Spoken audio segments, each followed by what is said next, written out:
So let's see. Thank you very much. I'm not going to try to acknowledge everybody's present today. So we will go directly to reading the Krishna book.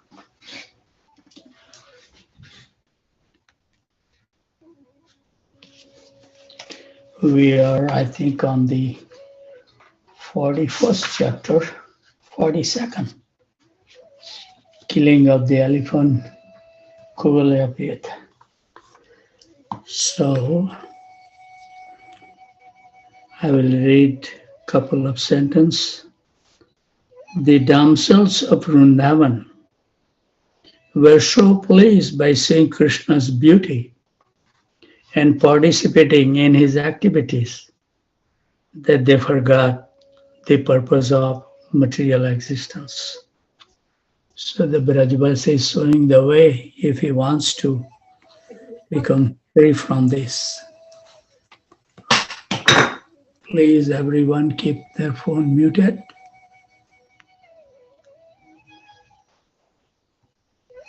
Thank you.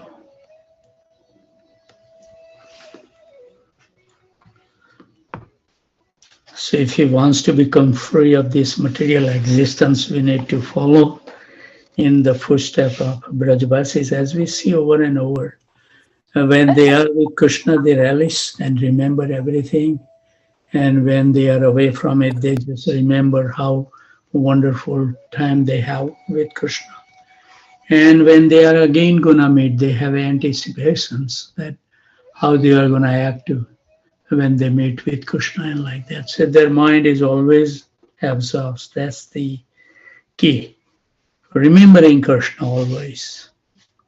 By seeing and thinking of Krishna, they forgot all sorts of material fatigue. Haribol. The Mathura citizen discussed the dynasty of Yadu, saying that because of Krishna's appearance in this dynasty, Yadus would remain the most celebrated family in the whole universe. While they were thus talking about the activities of Krishna and Balaram, they heard the vibration of different bands announcing the wrestling match. That's a preparation. So we will now continue. The famous wrestler Chanura then began to talk with Krishna and Balaram. He said, "My dear Krishna and Balaram, we have heard about your past activity. You are great heroes, and therefore the king has called you. We have heard that your arms are very strong. The king and all the people present here desire to see a display of your wrestling abilities. A citizen should be obedient and please the mind of the ruling king. Acting in that way, the citizens attains all kind of good fortune. One who does not care to act obediently is made unhappy because of the king's anger. What to speak of not obediently following the desire of the Supreme Lord. You are cowherd boys, and we have heard that while tending your cows in the forest, you enjoy wrestling with each other. We wish, therefore, for you to join with us in wrestling, so that all the people present here, along with the king, will be pleased." Somebody has unmuted. Ashish Khanna Prabhu, Haribol. Please keep everyone phone muted. Krishna immediately understood the purpose of Chanura's statement, Antaryami, and he prepared to wrestle with him. But according to the time and circumstances, Krishna spoke to him as follows. You are the subject of the king of Bhoja, and you live in a jungle. We are also indirectly his subjects, and we try to please him as far as possible. This offer of wrestling is a great favor of his, but the fact is that we are simply boys. We sometimes play in the forest of Vrindavan with other friends who are our own age. We think that to combat persons of equal age and strength is good for us. But to fight great wrestlers like you would not be good for the audience. It would contradict the religious principles. Haribo. Krishna thus indicated that the celebrated strong wrestler should not challenge Krishna and Balram to fight. In reply to this, Chanura said to Krishna as follows: My dear Krishna, we can understand that you are neither a child nor a young man. You are transcendental to everyone, as is your big brother Balram. You have already killed the elephant Kuvalyapet, who was capable of fighting and defeating other elephants. You have killed him in a wonderful way. Because of your strength, it behooves you to compete with the stronger wrestlers among us. I therefore wish to wrestle with you, and your elder brother Balram will wrestle with Mustika. Thus ends the Bhaktivedanta purport of the 42nd chapter of Krishna, the killing of the elephant Kuvalyapet. Chapter 43, Haribol, the killing of Kamsa. After Kamsa's wrestler expressed their determination, the Supreme Personality Godhead, the killer of Madhu, confronted Chanura, and Lord Balram, the son of Rohini, confronted Mustika. This is a wonderful sentence. That because they wants to do it, otherwise, Krishna is putting them on the spot. Krishna and Chanura, and then Balram and Mustika looked themselves hand to hand, leg to leg, and each began to press against the other with a view to come out victorious. They joined palm to palm, calf to calf, head to head, chest to chest, and began to strike each other. The fighting increased as they pushed one another from one place to another. One captured another and threw him down on the ground, and another rushed from the back to the front of the another and tried to overcome him with a war. The fighting increased step by step. There was picking up, the dragging and pushing, and then the legs and hands were locked together. All the arts of wrestling were perfectly exhibited by the parties, as each tried his best to defeat his opponent. But the audience in the wrestling arena was not very satisfied.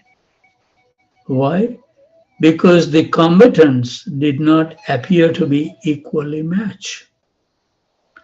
They considered Krishna and Balram to be merely a boy before the wrestler, expert Chanura and Mustika, who were huge men as solid as stone.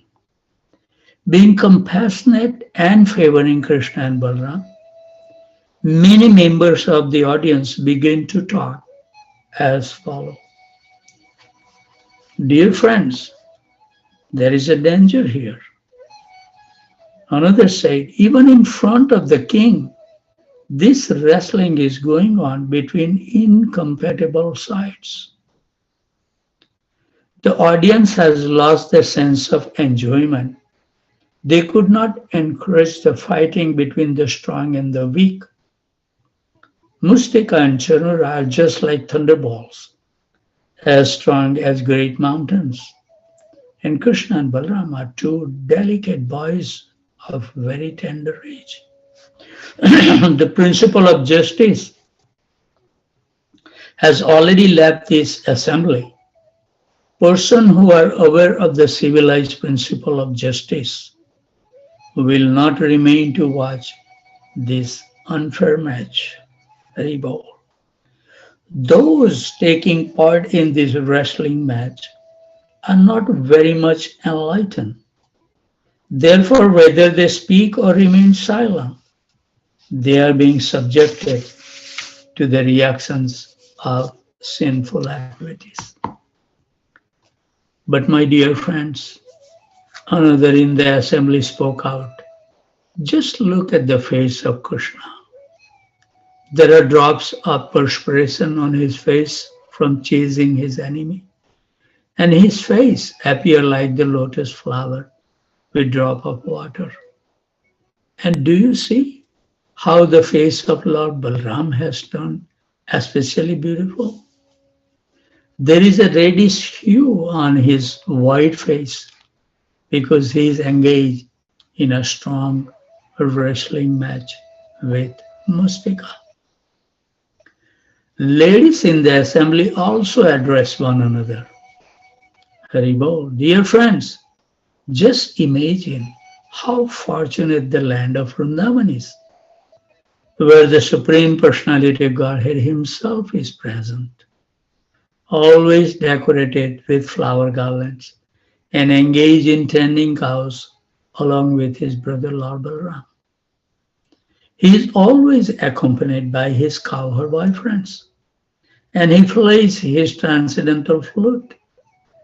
The residents of Vrindavan are fortunate to be able to constantly see the lotus feet of Krishna and Balaram, which are worshipped by great demigods like Lord Shiva and Brahma and the goddess of fortune.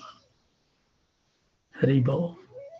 We cannot estimate how many pious activities were executed by the damsels of Brajbhumi. So they were able to enjoy the Supreme Personality Godhead and look on the unparalleled beauty of His transcendental body. The beauty of the Lord is beyond compare. No one is higher or equal to Him in beauty or complexion or bodily luster. Krishna and Balaram are the reservoir of all kinds of opulences, namely wealth, strength, beauty, fame, knowledge, and renunciation. The gopis are so fortunate that they can see and think of Krishna 24 hours a day, beginning from their milking the cows, or husking the paddy, or churning the butter in the morning, while engaged in cleaning their houses and washing their floors. They are always absorbed in thought of Krishna. This is another thing. No matter whatever the activity we perform, our mind should be absorbed about Krishna. And no boss can argue with you because they cannot read your mind. So be safe. The gopis give a perfect example of how one can execute Krishna consciousness even if he is in a different types of material engagement. Haribol. By constantly being absorbed in the thought of Krishna, one cannot be affected by the contamination of material activities. Haribol. The gopis are therefore perfectly entranced, samadhi, the highest perfectional stage of mystic power. In the Bhagavad Gita, it is confirmed that one who is constantly thinking of Krishna is a first-class yogi among all kind of yogis. My dear friends, one lady told another, We must accept the gopis' activity to be the highest form of piety. Otherwise, how could they have achieved the opportunity of seeing Krishna both morning and evening when he goes to the pasturing ground with his cows and cowherd boyfriends and returns in the evening? They frequently see him playing on his flute and smiling very brilliantly. When Lord Krishna, the super soul of every living being, understood that the ladies in the assembly were anxious for him, he decided not to continue wrestling, but to kill the wrestlers immediately. The parents of Krishna and Balram, namely Nanda Maharaj, Yasoda, Vasudeva, and Devaki, were also very anxious because they did not know the ultimate strength of their children. Lord Balram was fighting with the wrestler Mustika in the same way that Krishna, the Supreme Personality of Godhead, was fighting and wrestling with Chanura. Lord Krishna appeared to be cruel to Chanura, and he immediately struck him thrice with his fist. The great wrestler was jolted to the astonishment of the audience. Chanura then took his last chance and attacked Krishna. Just as one hawk swoops upon another. Folding his two hands, he began to strike the chest of Krishna. But Lord Krishna was not even slightly disturbed. No more than an elephant that is hit by a flower garland. Krishna quickly caught the two hands of Chanura and began to wheel him around. And simply by this centrifugal action, Chanura lost his life. Krishna then threw him to the ground, and Chanura fell just like the flag of Indra, and all his nicely decorated ornaments were scattered hither and thither. On the other side, Mustika also struck Balram, and Balram returned the stroke with great force. Mustika began to tremble, and blood and vomit flowed from his mouth. Distressed, he gave up his vital force and fell down just as a tree falls down in a hurricane. After the two wrestlers were killed, a wrestler named Kuta came forward. Lord Balram immediately caught him in his left hand and killed him nonchalantly. Another wrestler of the name Sala came forward, and Krishna then immediately kicked him and cracked his head. Another wrestler named Tosala came forward and was killed in the same way. Thus, all the great wrestlers were killed by Krishna and Balram, and the remaining wrestlers began to flee from the assembly out of fear for their lives. All the cowherd boyfriends of Krishna and Balram approached them and congratulated them with great pleasure. While drums beat and they talked of his ecstasy, the flag balls on the feet of Krishna and Balram tinkle. All people, this is the time, 6:54. We must maintain our time. This should be punctual in our activity. So we'll stop here so the devotees who has that duties to attend, they are free to leave. And the devotees who has time and they wants to hang around for another 1 hour and 5 minutes, they can hang around. We will be chanting the Hare Krishna Mahamantra. So with those thoughts, following in the footsteps of Brajbasis. No matter whatever the activity we perform, our mind should be absorbed in the thought of Krishna. And by reading those wonderful pastimes, easily we can remember him. So with those thoughts, always remain happy, jubilant, and totally fearless. And whoever you come across, give them a kind word that their life also become blissful and with no fear in their life. With those, I would like to offer my humble obeisances at the desk of these wonderful Vaishnavas and Vaishnavis who take so much austerity to wake up on time, join on time, giving their kind association. From Connecticut, New Hampshire, Aurora, Illinois, New York, New Jersey, Cartondale, Virginia, Boston, Boise, Atlanta, Phoenix, Tempe, Austin, College Station, San Jose, Portland, Dallas, Detroit, Chicago, Naperville, Philadelphia, Charlotte, Baltimore, Baton Rouge, Alachua, Orlando, Jacksonville, Ohio, St. Louis, Loganville, Georgia, San Diego, Alaska, Maine, Ottawa, New Orleans, Laguna Beach, Vancouver, Toronto, Calcutta, New Delhi, Bangladesh, Houston, and Fresno, Texas. Haribol. So I think thank you very much for everyone to be here in this glorious morning. And when we associate and chant, that's the most enjoyable time of our day. And that's the reason we keep on increasing the time so we can remain more and more time happier. Because as long as we will remember and chant the holy name of Krishna, all the strength, all the wisdom, knowledge, renunciation, beauty, everything will endow upon all of us. This is the best way. So with those thoughts, I'm gonna drink little ginger tea before I can start chanting.